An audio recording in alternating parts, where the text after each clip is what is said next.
నమస్కారములు. నమస్కారములు. ఏవో నాకు ముచ్చట్లు చెప్పుకుందామని బయలుదేరినాం.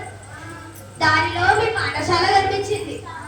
అందుకోసం ఇక్కడ ఉండే పిల్లలకి నాకు ముచ్చట్లు చెప్దామని వచ్చినాం. మొదలెడదామా మళ్ళా? జయము జయము మన భారత మాతకు, జయము దిగ్విజయము. సంతాన తాన తందనాన. చదువులనిచ్చేది శ్రీ మహాలక్ష్మి, కరుణ చూపవమ్మ.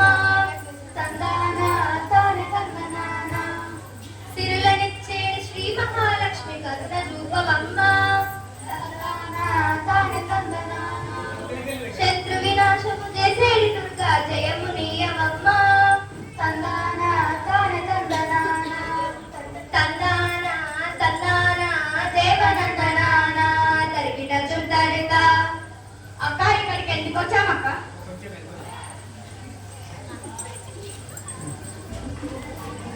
ఏదో కాదురా,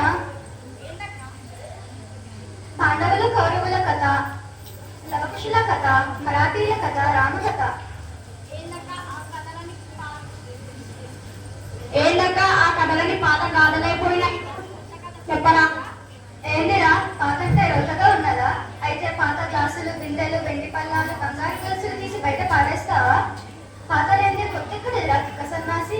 ఇప్పుడంటే కొత్త కొత్త అని అరుస్తున్నారు, కానీ ఈ కొత్త కూడా పాతల నుంచే కదరా పుట్టింది. అరే ఇప్పుడు నేనేమన్నానని కరెంట్ సౌండ్ తగిలిన కాపీ లెక్క అట్లా అరుస్తున్నావు? పాత అంటే రోడ్డు నేను అన్నానా? బస్సులు, రైళ్లు, కొత్త బండి, ఎడ్ల బండి మీదే ప్రయాణిస్తావా? ఒరే తమ్ముడు చెల్లెలా, మీరు ఇలా గొడవ పడండి. గొడవ పడి ఊరికే రసభాస చేయకట్టిరా.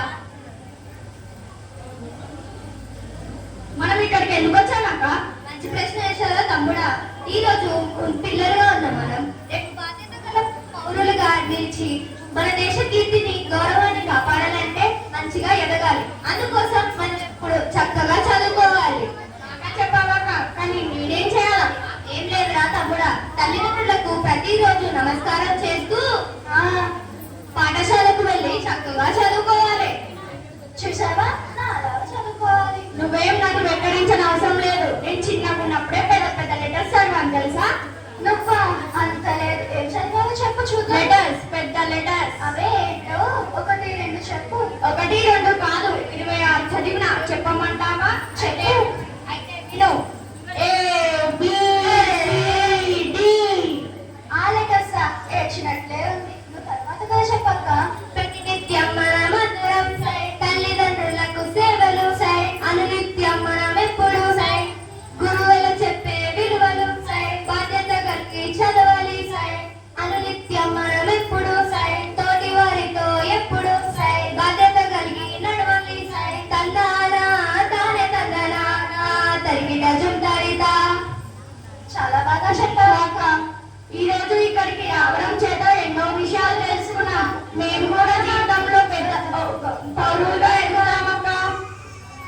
తల్లిదండ్రుల ఆలనా పాలన, పాఠశాలలో గురువుల మార్గదర్శకత్వంతో నడుచుకుంటే భవిష్యత్తులో మంచి గౌరవాన్ని పొందుతాం. అందుకోసం మనం ఎప్పుడు చక్కగా చదువుకోవాలి. సరే.